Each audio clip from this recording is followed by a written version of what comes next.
പ്രിയദർശിനി യാത്രക്കെതിരെ കോട്ടയത്ത് മഹിളാ മോർച്ച പ്രതിഷേധം. മറ്റ് KSRTC ബസ്സുകളിലും സൗജന്യ യാത്ര അനുവദിക്കണമെന്നാവശ്യപ്പെട്ടായിരുന്നു പ്രതിഷേധം.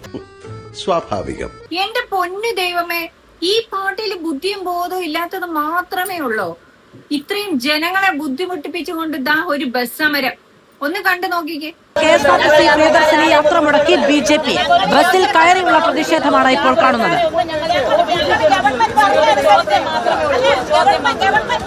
ഈ മഹിളാ മോർച്ച പ്രവർത്തകരൊക്കെ ഓർഡിനറി ബസ്സിന് പുറമെ മറ്റ് KSRTC ബസ്സുകൾ കയറി തങ്ങൾക്ക് സൗജന്യ യാത്ര അനുവദിക്കണം, ടിക്കറ്റ് എടുക്കില്ല, അങ്ങനെയുള്ള പ്രശ്നങ്ങൾ സൃഷ്ടിക്കുകയും മാത്രമല്ല KSRTCയിലെ ഡ്രൈവർ, കണ്ടക്ടർ തുടങ്ങിയ ഉദ്യോഗസ്ഥരോടക്കം പ്രശ്നങ്ങൾ സൃഷ്ടിക്കുന്ന ഒരു സാഹചര്യം ഉണ്ടാവുകയും യാത്ര തടസ്സപ്പെടുകയും ചെയ്തു. ഒരു ഭരണം കിട്ടിക്കഴിഞ്ഞ് സ്ത്രീജനങ്ങളുടെ വോട്ട് നേടിക്കഴിഞ്ഞ് സ്ത്രീജനങ്ങളെ വഞ്ചിക്കുന്ന ഇടപാട് നല്ലതല്ല.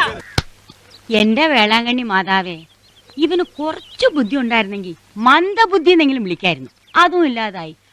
നമ്മളിപ്പോൾ നാട്ടുകാർ പറഞ്ഞിട്ട് ഞങ്ങൾ ടിക്കറ്റ് എടുത്തിരിക്കുക. ഞങ്ങൾക്ക് ചങ്ങനാശ്ശേരിക്ക് പോകേണ്ടതാ. അരമണിക്കൂർ മുകളിലായിപ്പോ.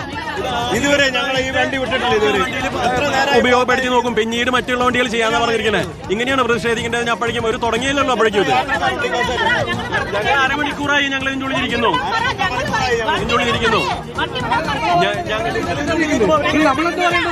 നിങ്ങൾ യാത്രക്കാരെ ബുദ്ധിമുട്ടിക്കാൻ വേണ്ടി നമ്മൾ ബസ് ടിക്കറ്റ് ബുദ്ധിയും ബോധവും ഇല്ല എന്ന ചാണകം മാത്രമേ തിന്നുള്ളൂ. വേറൊരു പുള്ളിക്കാരുണ്ട്, നമ്മള് ട്രോളി വിട്ടത് കൊണ്ടായിരിക്കും ഇപ്പൊ കാണാനേ ഇല്ല. അതിന് പകരമായിട്ടായിരിക്കും എന്താ പുതിയ ഒരെണ്ണം. എന്തായാലും ഇതൊക്കെ കണ്ടപ്പോഴാണ് എനിക്ക് ഈ ഡയലോഗ് ഓർമ്മ വന്നു. വിവരമില്ലായ്മ ഒരു കുറ്റമല്ല. വിവരക്കേട് പറയുന്നവനെ ശിക്ഷിക്കാൻ തൽക്കാലം നാട്ടിൽ നിയമവും ഇല്ല. താൻ പറയുന്ന ഈ മണ്ടത്തരങ്ങളൊക്കെ വെള്ളം തരാതെ വിഴുങ്ങാൻ വേറെ ആളെ നോക്കണം. മനസ്സിലായില്ലേ? എന്നും രാവിലെ വാട്സപ്പ് യൂണിവേഴ്സിറ്റിയിൽ നിന്ന് കിട്ടുന്ന ചവറുകൾ ഇവിടെ കൊണ്ടുവന്നിടരുത്. നാറും.